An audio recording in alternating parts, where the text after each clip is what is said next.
Hey, salut mes petits chilos de poche, comment ça va? Mais écoutez, moi, ça va pas trop mal.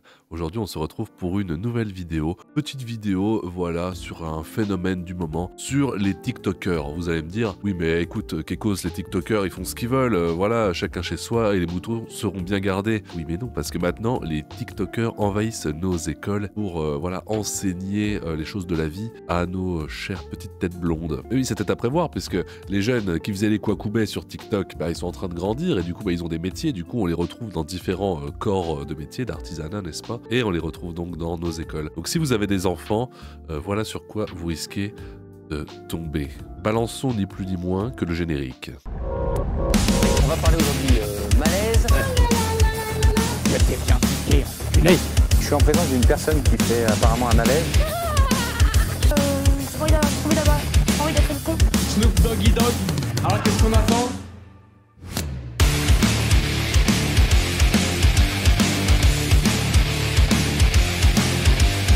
La prof des réseaux répond à nos questions. C'est une interview Pure TV. Tous les profs moutons qui ont commencé à faire des vidéos sur moi en dénonçant que On va pas commencer maintenant. De toute façon, elle est pas prof de français, à ce que j'ai cru comprendre. Donc on lui passera ces petites erreurs qu'on n'est pas censé faire à son âge. je ne suis pas prof. Personnellement, je le prends comme s'ils avaient un complexe d'infériorité, comme s'ils étaient jaloux de moi parce que j'ai beaucoup plus d'abonnés que eux, je génère beaucoup plus de vues que eux et beaucoup plus d'argent. Hello, c'est la prof des réseaux alias Yasmina. Je suis professeure contractuelle de physique-chimie pour l'Académie de Paris.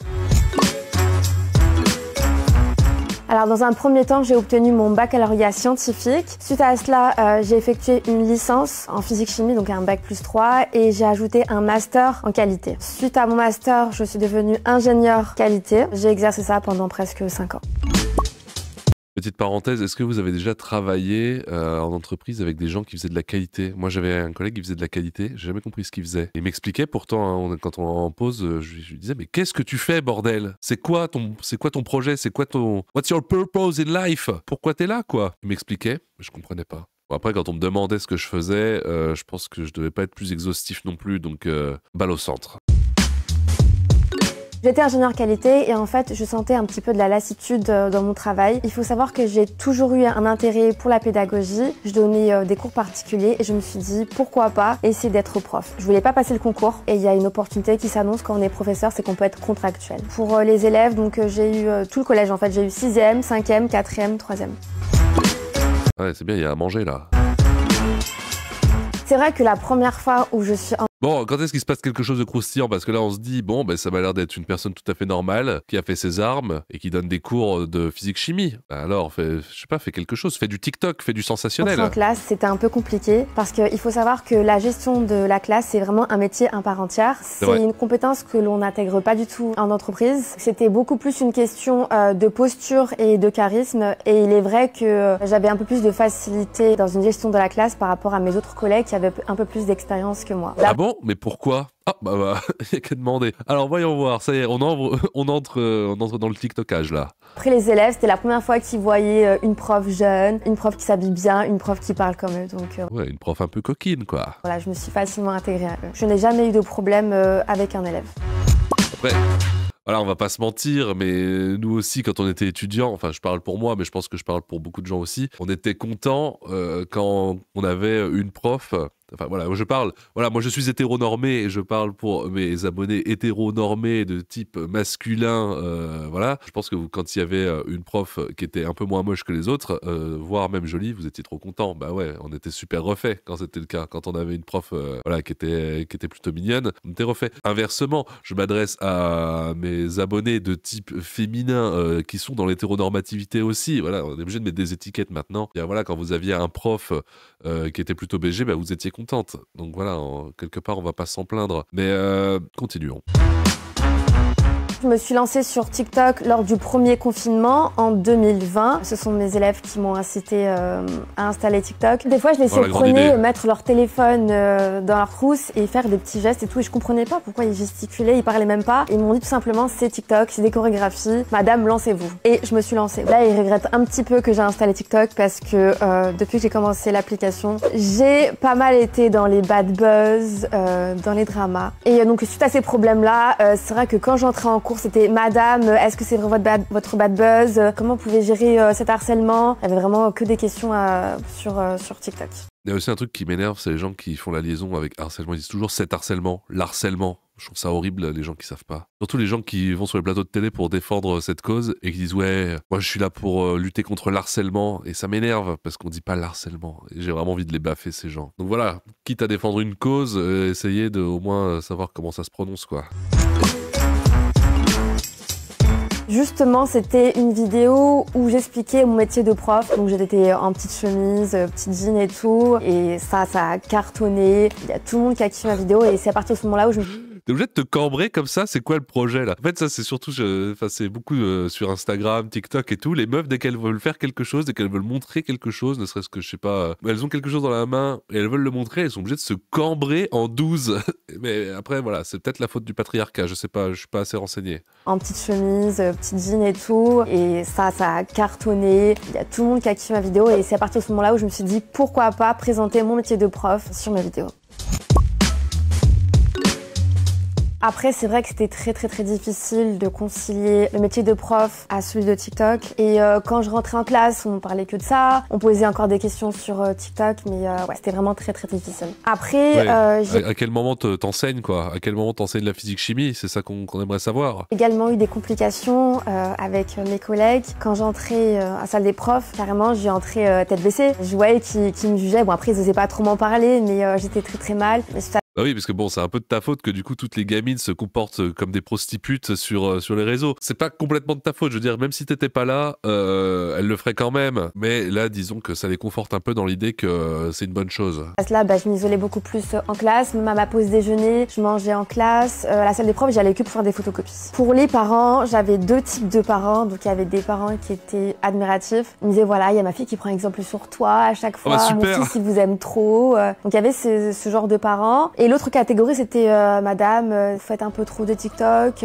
par votre faute. Il y a mon fils aussi qui veut installer TikTok parce qu'il voit que vous percez sur les réseaux. Il me dit qu'il veut absolument devenir comme vous, TikTokeuse, et gagner de l'argent sur TikTok. Après, je comprenais pas très bien parce que moi, Bah oui, c'est un peu ça la dérive, mais bon, bah attends, qu'est-ce que tu vas dire? Que c'est pas de ta faute? Bah oui, d'un côté, t'es pas toute seule, tu contribues quand même, quoi. À l'époque, je prenais pas du tout exemple sur mes profs. Ils étaient aigris, ils étaient vieux, ils puaient de la bouche. Enfin, là, c'était assez flatteur que les élèves.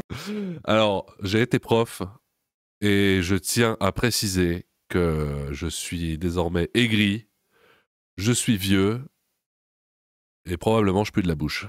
Prendre exemple sur moi. Sinon, par rapport à ma hiérarchie, donc par rapport à mon directeur, c'est pas lui mon supérieur. J'ai été juste contactée une ou deux fois pour me dire qu'à ce âge, j'allais un peu trop loin, mais c'était pas lui qui gérait, c'était beaucoup plus l'inspecteur. Il y en a beaucoup qui me demandent si c'est autorisé d'être prof et d'être également... Genre, il y a l'inspecteur des classes, là, l'inspecteur qui passe, et toi, t'es en train de faire des TikTok dans ta classe, tu es en train de te cambrer en montrant ton boule, et tu dis, alors, vous êtes plutôt multiplication, addition ou division?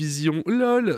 Non mais voilà, tout ça sous l'œil aguerri évidemment de tes élèves qui applaudissent et qui font des TikTok dans leur trousse aussi également. Ce monde est vraiment fascinant. Sur les réseaux, vous pouvez constater tout simplement que sur TikTok, on est beaucoup à être prof et sur TikTok, donc oui, c'est autorisé, mais il y a des limites à ne pas dépasser. Ok.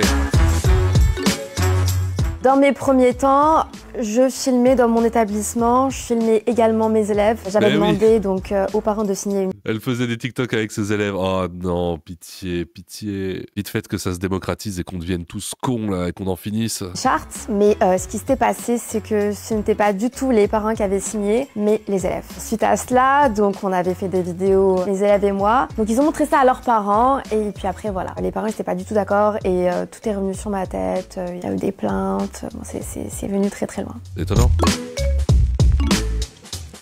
Concernant les profs qui insinuent que je ne suis pas prof, je vous confirme que je suis bel et bien professeur contractuel de physique-chimie pour l'Académie de Paris et j'ai les diplômes nécessaires pour enseigner. Et franchement, quand ils me disent que je ne suis pas C'est quand même terrible qu'on en soit là. Il y a vraiment plus de profs, hein. Bon, en même temps, plus personne veut être prof, hein. Mais quand même, c'est quoi la prochaine étape? On va directement au bois de Boulogne pour recruter des profs de SVT? Non, mais un peu de sérieux. Prof, c'est vraiment insultant envers tous les professeurs contractuels qui assurent leur classe chaque année. Mon premier collège a été sur Paris 13, des élèves pourront vous le témoigner. Le directeur, pareil, pourra vous le témoigner. Voilà, j'ai plein de preuves. C'est idiot comme accusation. Tous les profs moutons qui ont commencé à faire des vidéos sur moi en dénonçant que je ne suis pas prof, personnellement, je le prends comme s'ils avaient un complexe d'infériorité, comme s'ils étaient jaloux de moi parce que j'ai beaucoup plus d'abonnés que eux, je génère beaucoup plus de vues que eux et beaucoup plus d'argent.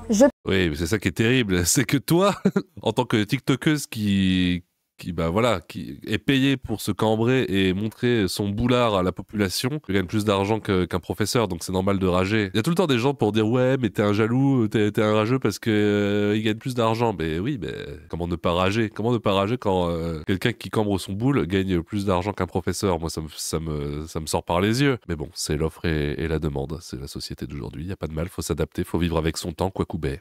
Je peux dire qu'aujourd'hui, je suis bel et bien victime de cyberharcèlement de certains profs. À cause d'eux, je reçois des messages insultants, des messages de personnes qui veulent que je quitte l'application, qui me disent que je suis un danger pour les enfants. Je me dis en fait, ces profs-là, ils sont juste jaloux de moi. J'en ai bloqué d'ailleurs certains. Parce que pour moi, quand on n'aime pas un compte TikTok... Ah ouais, eh ben je te bloque. On en est là. Elle a quel âge? Je serais curieux de savoir, est-ce qu'elle l'a dit ou pas? On bloque, on va pas harceler la victime. J'arrive pas à savoir si elle a 18 ans ou 48 ans, c'est compliqué. Dire à d'autres profs de faire passer le message pour que la victime se sente mal. Si je marche mieux sur les réseaux par rapport aux autres profs, c'est parce que dans un premier temps, j'étais une des premières à être sur l'application depuis le début. Et je me souviens que à mes débuts sur TikTok, il y avait beaucoup de profs qui critiquaient le fait d'être sur TikTok, de se filmer en classe. Et là, je vois que pratiquement tous les... C'est de l'hypocrisie totale. Pourquoi tu peux pas dire la raison principale? Voilà, tu peux dire c'est parce que tu montres la grande Nibarène et tu montres voilà le boulard. Y a pas de secret. Tout le monde sait ça. Pourquoi tu peux pas être honnête? Tout le monde le sait. Dis la vérité aux gens. Tu peux dire mon corps attire des spectateurs. Il n'y a pas de mal à ça. Les profs se filment en classe. Je pense que si je marche mieux que les autres profs, c'est parce qu'en fait, j'ose beaucoup de choses. Sur certaines de mes vidéos, je fais des chorégraphies, je montre, voilà, quand je pars en vacances, je partage vraiment ma vie intime, ce qui n'est pas le cas aux autres profs. Il y a des comptes de profs que je suivais où vraiment, ils se filmaient que dans leur salon, ils faisaient des cours que dans leur salon. C'est un peu ennuyant, je trouve. En classe, les profs, ils sont déjà là pour éduquer, pour nous instruire. Si en plus, on voit encore nos profs sur TikTok faire des cours, enfin pour moi je trouve un peu lassant et c'est même pas pour moi, pour tout le monde c'est lassant. Contrairement à eux, mon contenu il est beaucoup plus polyvalent et c'est ce qui fait que je marche. Alors, je savais pas que polyvalent était le nouveau mot pour dire sexualisé, mais pourquoi pas. Le mieux. Et d'ailleurs, vous pouvez également constater que les profs, voilà, qui marchent également comme moi, c'est vraiment des profs, pareil, qui osent vraiment beaucoup de choses. Qui osent.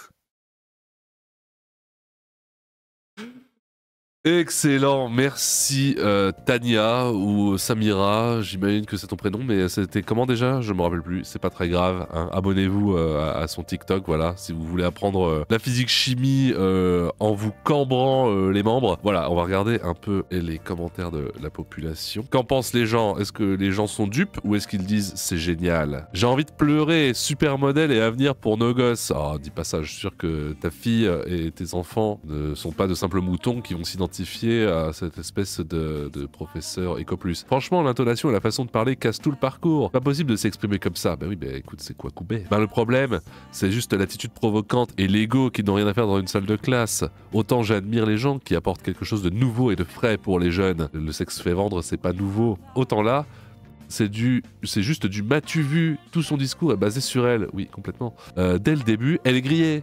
Ils sont jaloux de moi, car je fais beaucoup plus de vues qu'eux, et que j'ai beaucoup plus d'abonnés qu'eux. Ah oui, oui. Mais franchement, quel genre de professeur se soucierait de ça, franchement? Et puis sa façon de parler, j'espère sincèrement que mes enfants ne tomberont jamais sur ce genre de prof. Ça fait peur, elle est hyper prétentieuse. Ah, par contre, avec le C, là, je n'accepte pas. Seigneur, avec un S, oui, ce sont les 4 seigneurs d'Elden. L'éducation nationale est sauvée. Et vivement l'inspection. Voilà, je pense que c'est sur ces belles paroles que nous quitterons les Chilos. Qu'est-ce que vous avez pensé de cette professeure? Est-ce que vous aimeriez, est-ce que vous auriez aimé la voir en tant que professeur? Moi, j'avoue que si je l'avais eu en physique-chimie, j'aurais peut-être continué les études scientifiques plutôt que les études littéraires. Voilà, je vous le dis, car je pense que c'est une prof qui s'est inculqué sa passion pour la table périodique des éléments. N'oublie pas de t'abonner, sinon toxoplasmose des testiboules et des yeux foudroyants dans la nuit.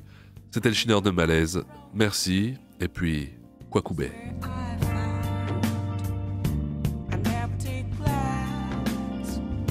Reflecting that's a truth.